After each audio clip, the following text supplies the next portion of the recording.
Thanks for listening to Better Business, Better Life. I'm your host, Deborah Chantry-Taylor. We're going to do something a little bit fun now. This podcast, would you believe, has been going since 2020. It started off as a bit of a fun hobby, and now some 5 or 6 years later, we're 260 episodes in and still going strong. Each week I produce a new episode, but I thought it might be fun to bring back some of the old episodes and leave them just exactly as they were. So no tweaks, no edits. So there might be a little bit of poor quality in there, but at least you'll get to see and hear from some of the most amazing business people that I've spoken to over those 5 or 6 years. I really hope you enjoy the episodes, and don't forget, if you ever need any help, just reach out to me. I'm only an email away, deborah@businessaction.com.au or deborah@businessaction.co.nz. Better Business, Better Life, here to help.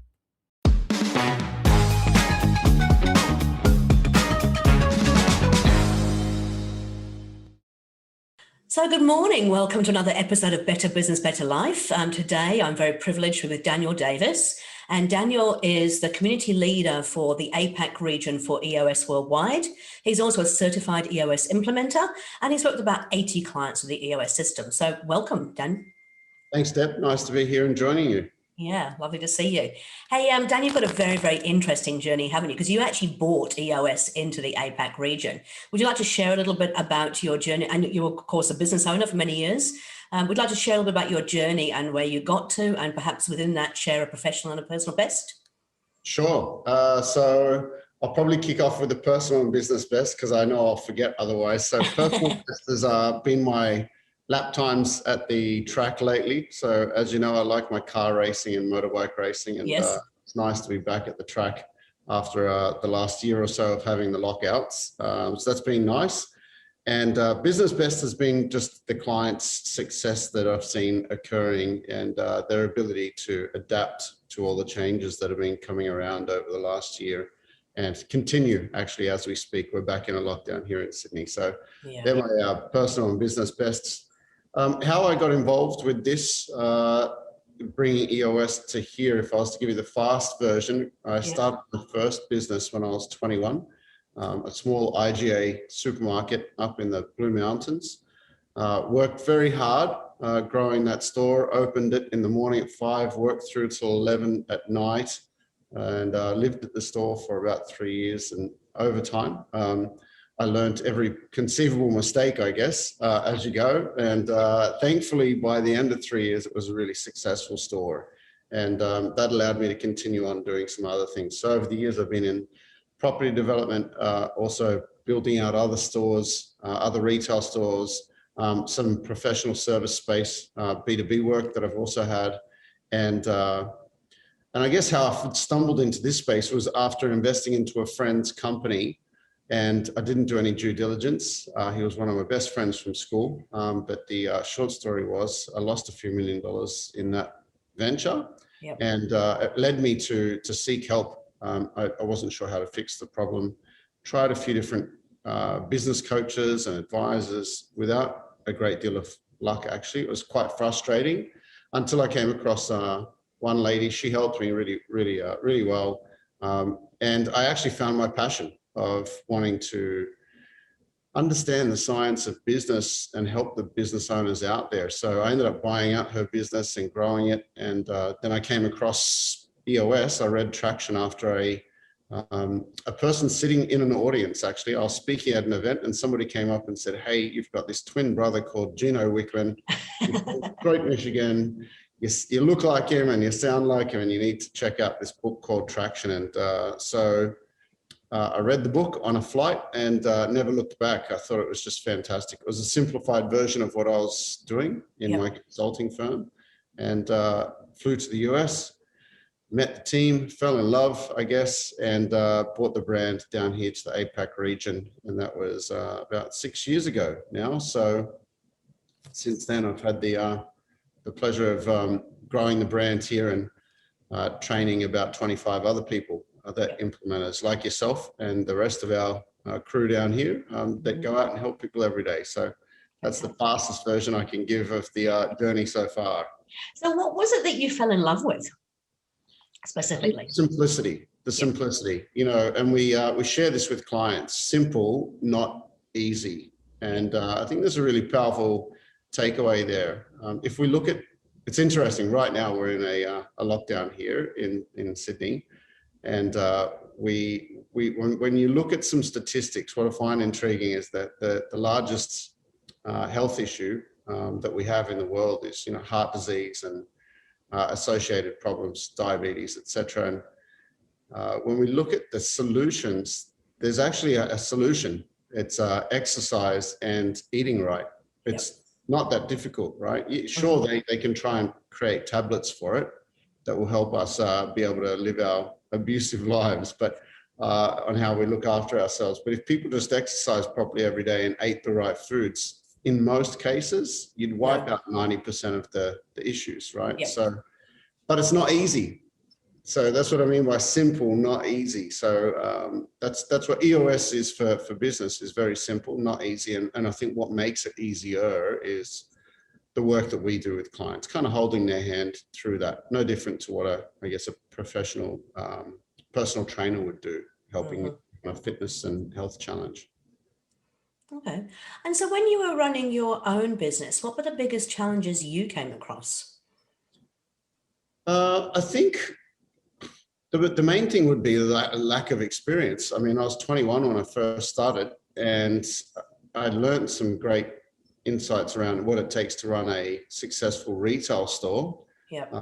So I ran, and I always enjoyed working with people. So I think, building a team of people that enjoyed what they do, that part perhaps came easy, but managing them and managing everything else that goes into running a business like that, it was challenging. And there was no instruction manual on how to do it. It was quite tough. So yeah, kind of learned the hard way of just getting in there and living and breathing it all day, every day, until I got good at it. Yeah, fantastic. So we, EOS, obviously a very simple system. We talk about the EOS life and what it means to live the EOS life. I know that you're there, aren't you, in terms of actually living that. Would you like to share us a little bit about what that looks like, what that means? And yeah. Sure. So and there's a book coming out on this soon, I think in the next 12 months, which would be great for everyone to read. But put simply, it's 5 things. We say doing what you love. Yep. So when we say doing what you love, I think that the takeaway there is, for me anyway, is find that thing that you enjoy doing. Now, I think some people have this romantic notion that it's going to be some beautiful story, right? I don't think it means that it's going to be some easy thing. It's about just having something that you enjoy and that you're passionate about. Doesn't mean it's easy. So doing what you love. And I think the only way you'll find that is to try a few different things on, particularly in those early years of your career. Don't be afraid to try something different. With people that you love. I'd say this is one of the most important parts. And as business owners, the people listening to this, I'd say, understand these 2 things. We're the ones who recruit the staff members and decide whether or not to keep them on board. So surround yourself with people that you love. And when you've mastered this, it's also choosing the clients that you love. That's when you know you've nailed it in life. That's one of the best things of EOS life for myself anyway. I think having that ability to choose who I work with. Making a significant difference. This is an interesting one because I think most people, if you were really to question them, they probably don't think that they make a significant difference every day. And it's probably because they're not reflecting on the impact of the work that they do. So even back to my first store, the IGA store, a small supermarket in the Blue Mountains, west of Sydney, kind of country area. It was very quiet, a lot of elderly people. And I'd always be talking to my staff about just remember the impact that you make. Some of the people that visit our store, this is the highlight of their day.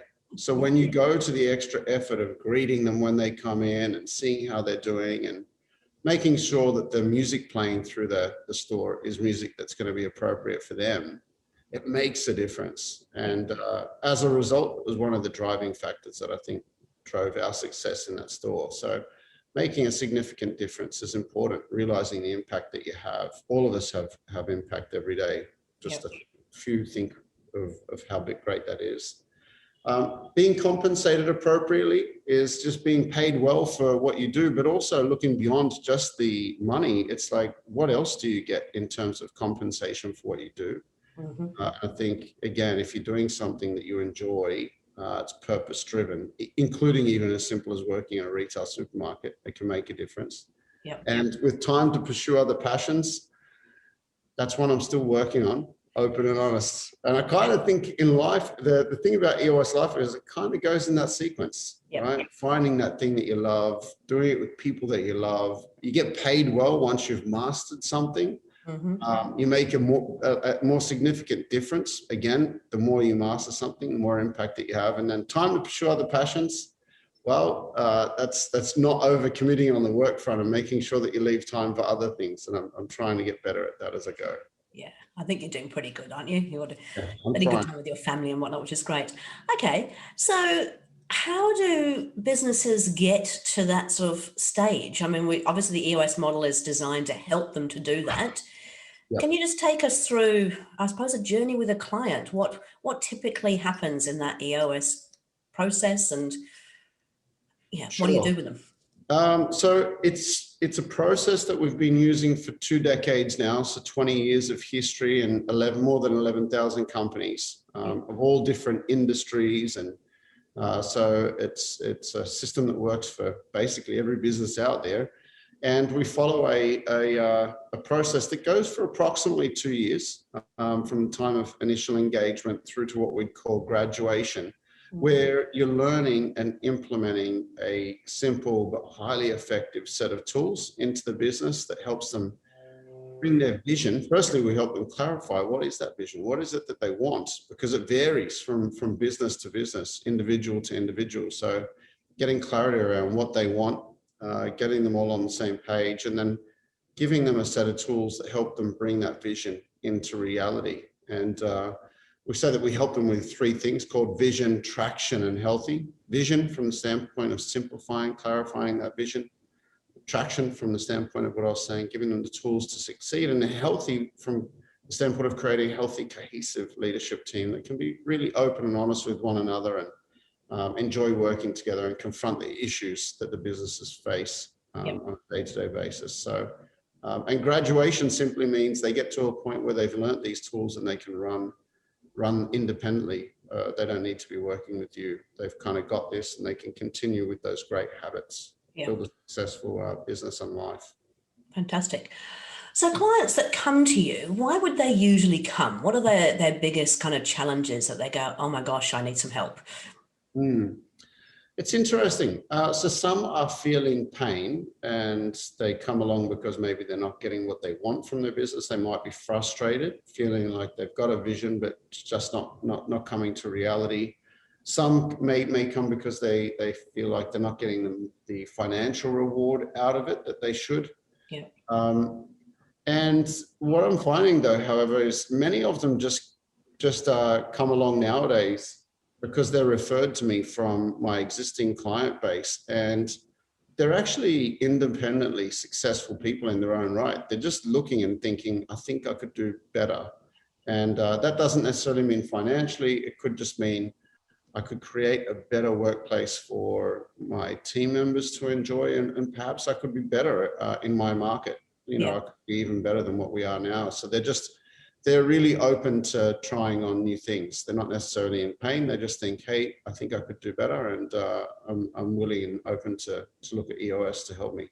Yeah, I sort of liken that. I say that when my clients come to me, they're usually good businesses. When you look from the outside in, they're good in terms of they're making good money, they enjoy what they're doing, but they just feel that there's something not quite, something missing, and they could be doing better. And so they come to actually get advice about how they can take it to that next level, which is great. And as you said, that's not just financial, but it can be around, having more time to do what they love, maybe, creating a better environment, whatever it might be. Yeah. Exactly. Okay, so what do you have a favorite tool in the EOS model? I always ask this question of implementers. Yeah, favorite tool. Well, funny, it's interesting because I've probably just shared it. The EOS Life is not necessarily a tool that we teach. It's more of an outcome of the work that we do, but it definitely is my my favorite thing that I refer to. But I'd probably say the VTO, being a visionary, having a document that can capture that vision and put it down into its into a simple page. It's hard to believe that you could get everything that's in your head onto one document, and so on point. I've had multiple occasions when we finished the 2 vision building days where the founder, who we often term the visionary, gets a little teary, a little emotional, and says, that's what I've been trying to share all these years, and I just couldn't put it into a simple form. And so it helps them clarify where they want to go, and the team to get united around that same vision. And that's a pretty cool thing. I use the same methodology also at home, same document, just for planning at home too. And I was going to ask you about that because I know that you do. Yeah. So do you have quarterly sessions with your family? Correct. Correct.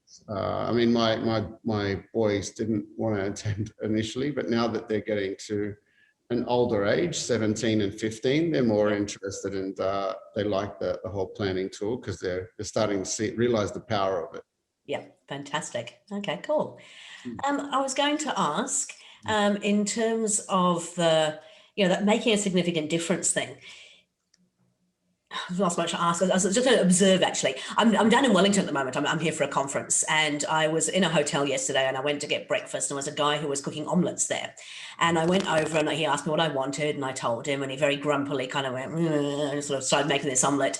He got it wrong, which was another thing. But anyway, at the end of it, it just wasn't a very pleasant experience. So I went back to have breakfast with Steve, and I said, God, the guy making the omelettes today, he was really grumpy, and it made me feel really grumpy as well. And Steve said, well, it's a really boring job and it's really repetitive. And I said, yeah, but I went to Fiji a few years ago, and there was a guy there who was making omelettes, and he was the best person I've ever met in a kitchen because he was happy, he was joyful, he was engaging with people, and he would actually make my morning. Like every morning I'd go in and order an omelette, and he was making hundreds of omelettes, probably boring as batshit, but he would actually, hi, how you doing, and have a chat to you and really engage with you.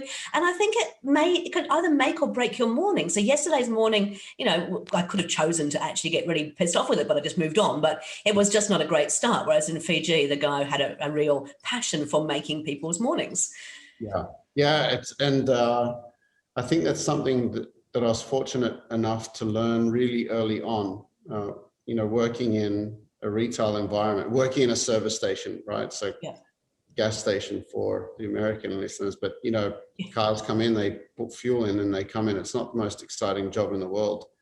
I quickly came to realize that it can also be a really miserable job for me, or I can learn how to flip that and I guess become the Fijian omelet maker. Yeah. I can have fun with this, and I can make it enjoyable, and like attracts like, and also positive or negative energy. When you give it off, you often receive it back. And so when you do flip that and you're giving off that positive energy, it builds the same. And you'll find that you become, very, very, very popular. The store did really well as a result. Yeah. We obsessed over it so much in that first store of mine that we had 2 of my staff members left in people's wills. That's how impactful we were. I mean, we were the #1 store in the country, and it ran off the very simple premise that my team really went above and beyond to be exactly what you just described there. Just have some fun, take an interest in the customers that were coming through, and always ask them, how could I do better? How could I make that experience that little bit better? And as a result, it made it fun and challenging, gave us something to do in the store rather than it being boring.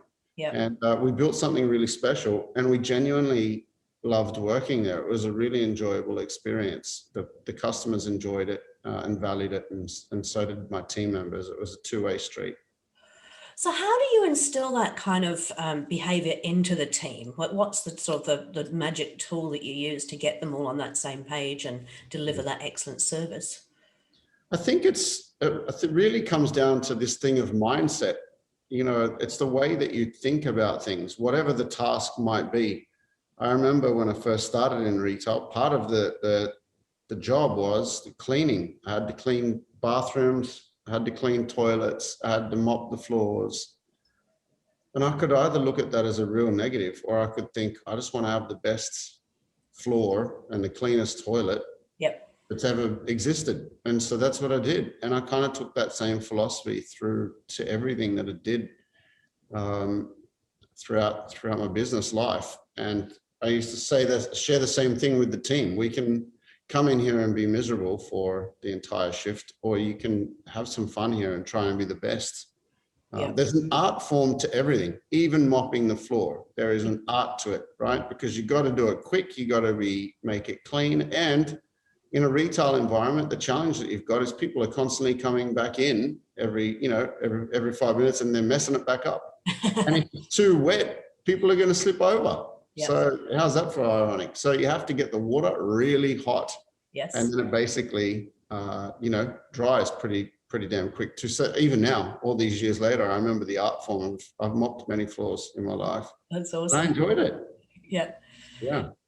So it also comes back to that kind of core values as well, though, in the people that you employ, like employing the right people in your business as well, I'm assuming. So in IGA, how did you pick the right people? What did that look like? Yeah.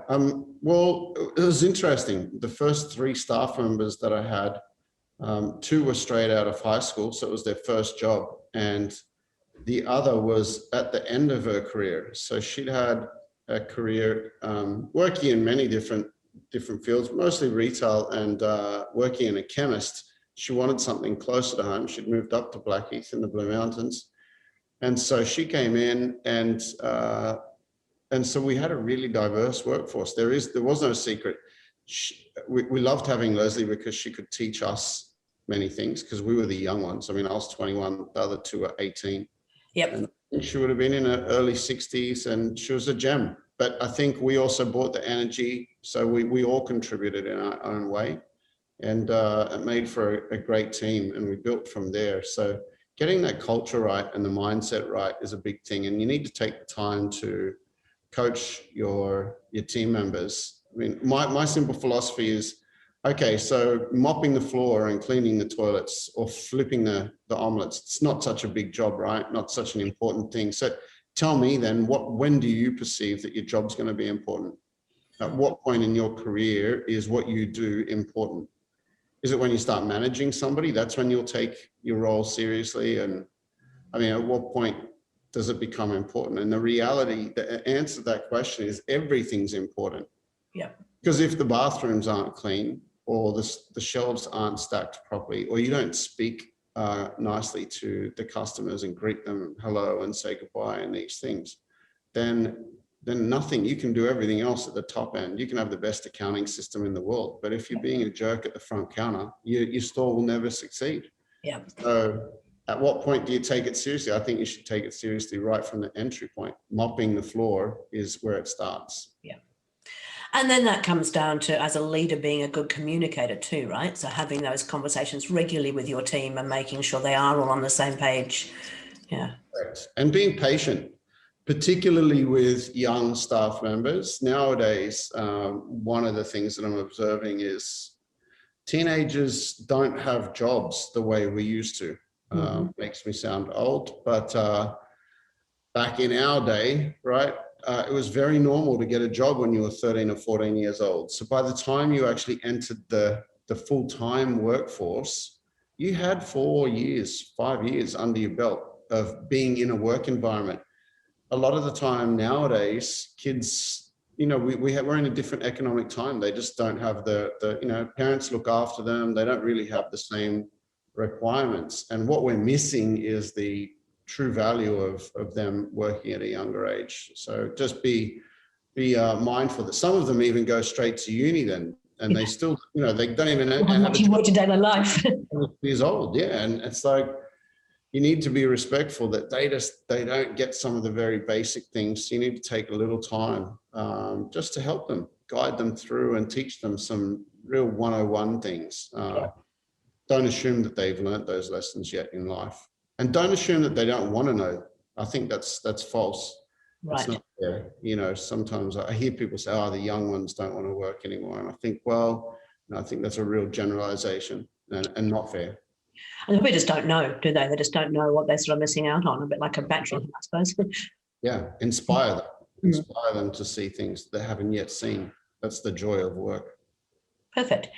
So let's just say a business owner's going, yep, you know what, I want that EOS life. I want to be doing what I love with people I love, making a huge difference, being compensated appropriately and having time to pursue other things.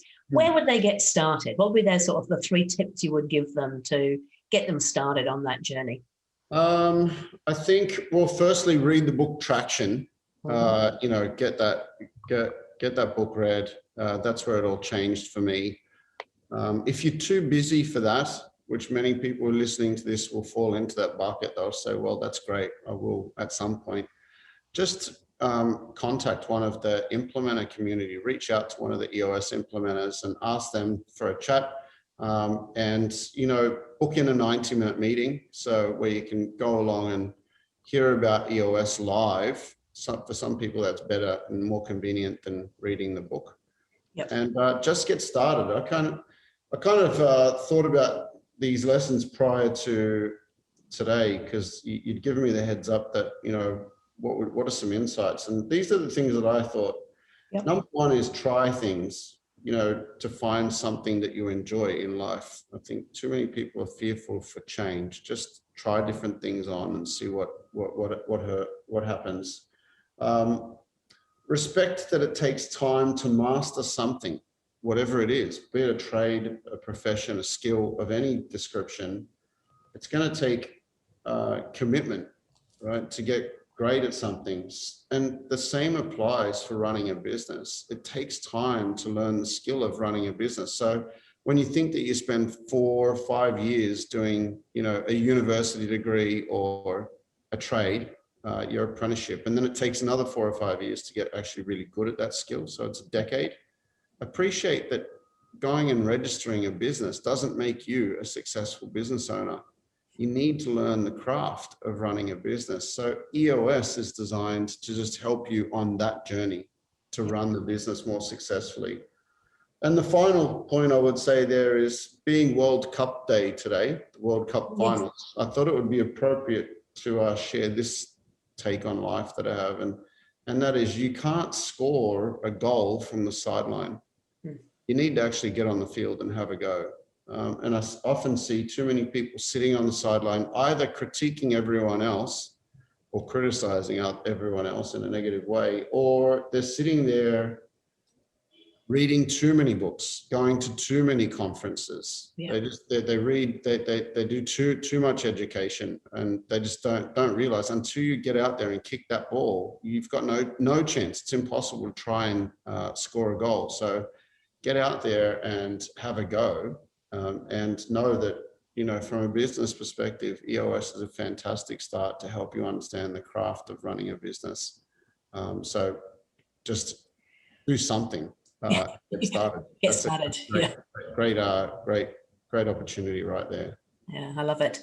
I think one of the reasons that I fell in love with EOS, apart from yourself and Fran and the values that EOS has, was that it was, for me, I have read lots of books and I have done the MBA and I've done all of that stuff, and I've also run a business, but I love that it took all of that knowledge and really brought it down into a very, very simple model.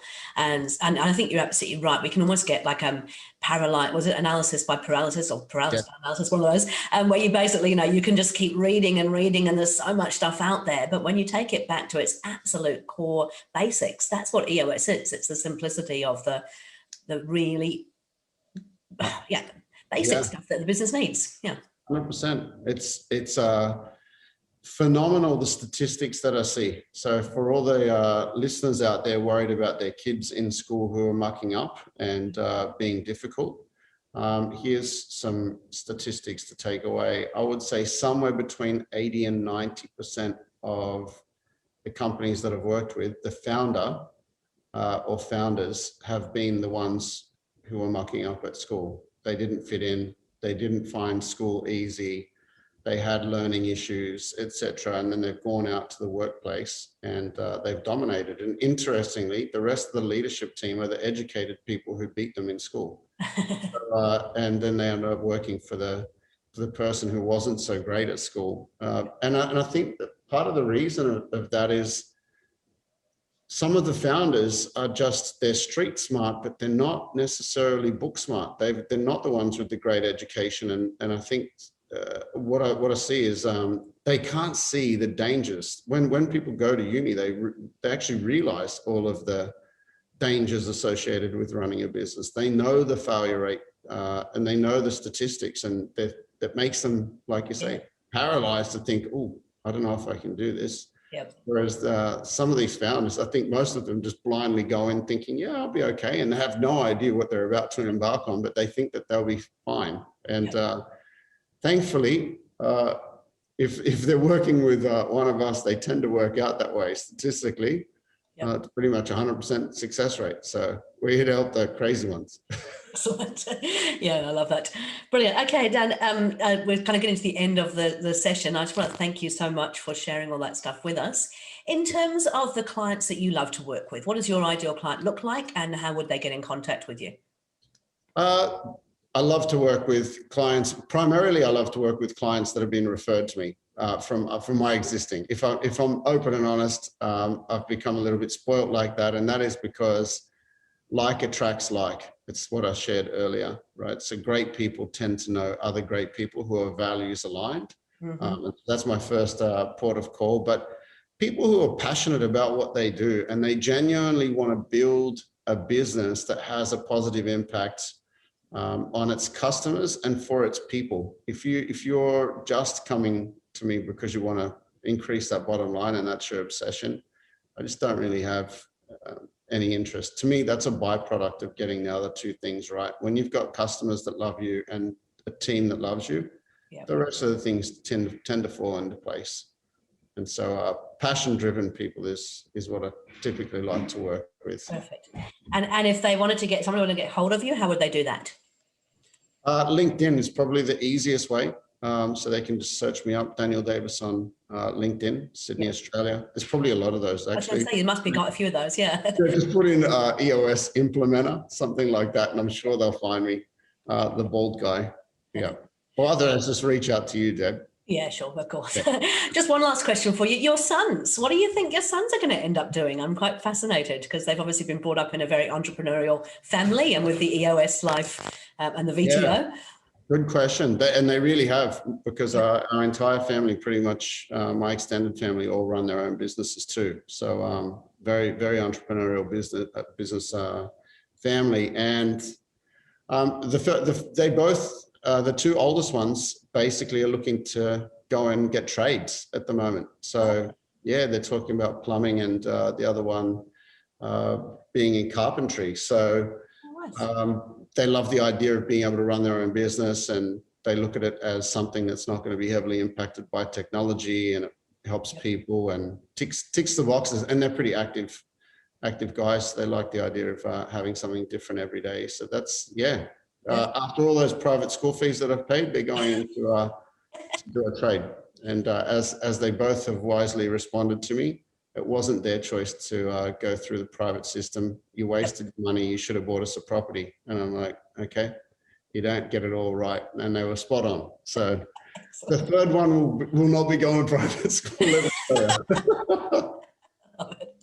Oh, Dan, that's brilliant. Hey, look, thank you so much for your time. Really appreciate it. Look forward to catching up with you again. Hopefully once these borders get themselves opened and we get things back under control. But in the meantime, I look forward to seeing you online.